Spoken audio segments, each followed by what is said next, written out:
देखो, नारद का काम क्या था? झगड़ा लगाना। तो एक गांव से जा रहे थे नारद जी, चलते रहते थे, लोगों की भलाई भी कर देते थे, लोगों का संदेश भी वहाँ पहुँचा देते थे। कहाँ? विष्णु भगवान के पास। कैसे पहुँचाते थे तो मनुष्य शरीर में ही, लेकिन अपने दिव्य दृष्टि के सहारे वो पहुँचाते थे। दो आँखें देखो ये बाहर हैं, और एक आँख अंदर जो जीवात्मा है ये शरीर को चलाती है उसमें है, तो वो उनकी खुली हुई थी। तो वो जब खुलती है तो ऊपर का सब दिखाई पड़ता है। आज आपको खुलने का तरीका बताऊंगा। सबके अंदर है, चाहे स्त्री हो चाहे पुरुष हो और चाहे बच्चा हो, सबके अंदर है वो आँख। तो उस आँख के सहारे चले जाते थे। तो कोई जब दुख तकलीफ कोई कुछ कहता था अपना, तो वो फरियाद वहाँ लगा देते थे, और जब फरियाद लगा देते थे तब वो उसके लिए कुछ वो बता देते थे। कौन? विष्णु भगवान। तो उस तरह का उपाय वो बता देते थे, उसको ठीक हो जाता था, वो ठीक हो जाता, तो भलाई भी करते थे। लेकिन उनका स्वभाव बन गया था। जैसे कुछ लोगों का स्वभाव बन जाता है, तो उनका स्वभाव बन गया था। देखो, कुछ आदमी ऐसे होते हैं स्वभाववश कि ठोकर मारते हुए कोई चीज़ को चलते हैं। कोई चीज़ पड़ी है रास्ते में, रखी हुई है, और रास्ता जाना है तो एक आदमी, शरीफ आदमी, ऐसे निकल जाता है किनारे से, और जिसका स्वभाव बन गया मार करके तोड़ करके ही चला जाता है। कोई बर्तन रखा हो, कोई चीज़ रखा हो, तोड़ के ही चला जाता है। ऐसे कुछ औरतें होती हैं, म्या म्या म्या म्या जैसे बकरी बोलती है, ऐसे बोलती रहती, चिल्लाती रहती। तो अब आप ये समझो स्वभाव था उनका किसका? नारद का स्वभाव था। तो जा रहे थे गांव में से, तो लड़कों ने कहा, महाराज आपका बहुत बड़ा नाम है। बोले, कहना क्या चाहते हो बताओ, तारीफ तो मुँह पर कर रहे हो। बोले, कहना ये चाहता हूँ कि हमारे गांव में एक सेठ और सेठानी रहते हैं, उनमें कभी झगड़ा नहीं होता है। आप अगर झगड़ा करा दो तो हम आपको, मान लें कि आप भगवान हो, लोग भगवान कहते हैं, तब बोले कि ठीक है, करा देंगे, झगड़ा करा देंगे। तो सेठ चला गया। जब खा पी के सेठानी अकेले रह गई, तब घर में पहुँचे। अब उसने बैठाया, आओ आओ प्रभु, आओ आओ नारद भगवान आओ। बहुत सम्मान था उनका, इज्जत थी। फायदा करते थे लोगों का, उपाय बता देते थे जिससे लोगों के रोग में तकलीफ मिल जाती थी। लड़ाई झगड़ा, आप समझो जो ये समस्याएं हैं उसको भी सुलझने का उपाय सब उनको मालूम था, लेकिन स्वभाव बस वो ये लड़ाई झगड़ा करा भी देते थे। तो गए तो कहे, देखो सेठ तुम्हारा ध्यान नहीं रखता है सेठानी, उसको तो है पैसा, है पैसा, है पैसा रहता है उसको, सुबह निकल जाता है और रात को देर से आता है, तुमसे हाल भी नहीं पूछता, कोई ध्यान नहीं रखता है। अरे बोले, नहीं प्रभु, आपके मुँह से ये शोभा नहीं देती है, वो तो मेरे पति नहीं, मेरे परमेश्वर हैं, भगवान हैं, वो मेरा बड़ा ध्यान रखते हैं। अब ये सोचने लगे, भाई कोई असर पड़ेगा नहीं इसके ऊपर, तो कोई ऐसा तीर छोड़ो जो खाली न जाए, अमोघ बाण छोड़ो। वह मुँह से बाण छोड़ के चले गए। एक तो तीर धनुष से छूटती है और एक मुँह से तीर छूट जाती है। तो कहते हैं कि धनुष से छूटी हुई तीर फिर वापस नहीं आती है, ऐसा मुँह से निकली हुई बात को आप ये समझो कि फिर कोई वापस नहीं ला सकता है।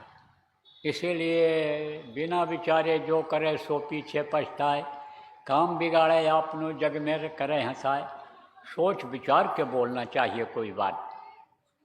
तो अब आप समझो कि बोले अब अमोघ बाण छोड़ दिया जाए, तो बोले कुछ भी हो, देखो हम आज बैठेंगे नहीं, तुम्हारे यहाँ हमको जल्दी है, हम तो इधर से निकल रहे थे, बोले सेठानी से मिलते हुए चले, कुछ भी हो लेकिन है तो वो नमक का व्यापारी पिछले जन्म का।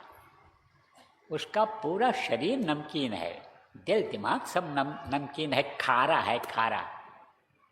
और तुझको न विश्वास हो तो आज रात को जब सो जाए खा पी करके तो चाट करके देख लेना। कह करके निकल गए। अब वहाँ पहुँचे सेठ जी के यहाँ गद्दी पर। बोले क्या नाम है सेठ आपका? क्या संपत्ति आपने बनाया? जो देखो वही सेठ को अच्छा कहने लग गया, और सेठ को तो कहता हमारे सेठ वही हैं। मेहनत आप बहुत करते हो, लेकिन आपका ध्यान आपकी सेठानी नहीं रखती है। वो तो आपको ज़्यादा से ज़्यादा 2 पराठा बना करके दे देती होगी, और जब चले आते हो तब छुन्न मुन्न करती है, तब खीर पकवान बनाती है, खाती है। बोले नहीं नहीं, ऐसा तो कुछ नहीं, ऐसी बात तो न कहो प्रभु, वो तो हमारी लक्ष्मी है घर की। जब से आई तब से दिन दूना रात चौगुना तरक्की ही हो रही हर मामले में। वैसी ये औरत कहाँ मिलेगी किसी को, तो लक्ष्मी है हमारे घर। बोला देखो हमारे पास ज़्यादा टाइम नहीं है, अब देखो फेल हो रहे हैं ये। फिर बोले यहाँ भी कुछ सुधा छोड़ के ही जाना ठीक है। कहे हमारे पास ज़्यादा टाइम नहीं है, आज हम कुछ पानी पत्ता नहीं पिएंगे, लेकिन एक चीज़ तुमको बता के जा रहे हैं कि ये पिछले जन्म की कुतिया है, कुतिया। जब तुम सो जाते हो तुम्हारा बदन चाटती है, और नहीं है तो आज देख लेना जाने के बाद। अब ये दोनों अपने अपने मन में सोच लिए कि लाओ आज जो नारद प्रभु पता करके गए हैं उसको करके देखा जाए। तो खा पी करके जब सोने लगा, और ऐसे नाटक किया सेठ ने, हर घर बुलाया नाक 2-1 बार। तो सेठानी ने कहा लो चाट करके देख लें खारा है कि नहीं है, नमकीन है कि नहीं है। और जैसे चाटा तैसे दिया चाटा सेठ ने गाल पे सेठानी के। कहा कुतिया कहीं की, उसने कहा लनिया कहीं का, उसने कहा कुतिया। हो गया झगड़ा। ओ लड़के खुश हो गए, बजाय ताली, झगड़ा हो रहा है, झगड़ा हो रहा है। फिर जा रहे थे, फिर लड़के पकड़े। बोले प्रभु हमारे ही गांव में एक सेठ और सेठानी रहते हैं, एक सास और बहू रहती हैं, उनमें तो कभी झगड़ा नहीं होता, और किसी को उम्मीद भी नहीं है कि उनमें कभी झगड़ा हो जाए। उनमें करा दो तो वो आपके हम लोग पूजा करने लग जाएं। बोले अच्छा चलो कराते हैं। तो देखा उन्होंने वही अंदर वाली आंख से कि बहू नीचे खड़ी हुई है, नसैनी पकड़े है, सीढ़ी जिसको कहते हैं, और यानी सास नीचे नसैनी पकड़े खड़ी है, सास नीचे नसैनी पकड़े खड़ी है, और बहू सीढ़ी पर चढ़ कर के अचार का मटका उतार रही है। तो नारद ने अपने गण को भेजा और कहा जा ढकेल दे, और जैसे मटका गिरेगा तैसे दोनों कुत्ते की तरह लड़ेंगी, जैसे कुत्ते लड़ते हैं। तो गण चला गया, मटका ढकेल दिया नीचे,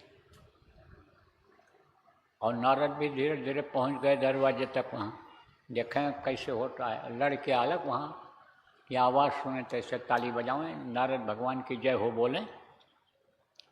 तो वहाँ जब पहुँचे नारद, तो दरवाजे पर खड़े हैं, तो क्या देख रहे हैं कि मटका जैसे गिरा तैसे बहू उतर करके आई, और सास का पैर छुआ और हाथ जोड़ करके खड़ी हो गई कि माँ मेरे से गलती हो गई, मैं मटका आपको पकड़ा नहीं पाई, मेरे से गलती हो गई, मैं आपको मटका पकड़ा नहीं पाई।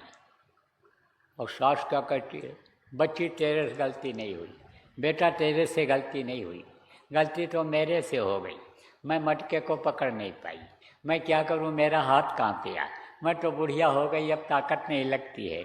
बच्चे तेरी गलती नहीं, मेरी गलती है। अब अपनी अपनी गलती दोनों महसूस कर रहे हैं। नारद खड़े देख रहे हैं, कह रहे हैं अब कौन सा मंत्र मारूं, अब कौन सी विद्या श्लोक पढ़ूं कि इनमें झगड़ा हो जाए। नारद बीच में आकर खड़े हो गए, बोले न तुमसे गलती हुई और न इनसे गलती हुई, गलती तो मेरे से हो गई कि दो देवियों के बीच में मैं पड़ गया। आप तो दोनों देवी हो, आपके अंदर सहनशीलता है, आपके अंदर क्षमा की भावना है, आप देवी हो, पूज्य तो आप हो। मैंने आप में झगड़ा लगाने की कोशिश किया तो दोषी तो मैं हूँ। अब आप सोचो कि अगर सास कुछ बोल दे और बहू चुप हो जाए, और बहू कुछ बोल दे सास चुप हो जाए, भाई कुछ बोल दे भाई चुप हो जाए, अपनी अपनी गलती बाप बेटा मान लें, तो झगड़ा होगा? एक दूसरे के खून के प्यासे होंगे? नहीं होंगे।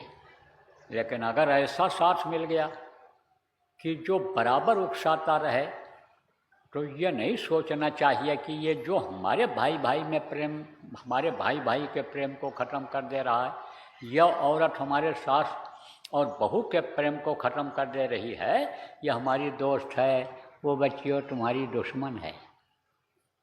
अब ऐसा साथ पड़ गया किसका? कैकेयी का। किसका साथ पड़ गया? मंथरा का। मंथरा उसकी दासी थी, उसे न दिमाग खराब कर दिया।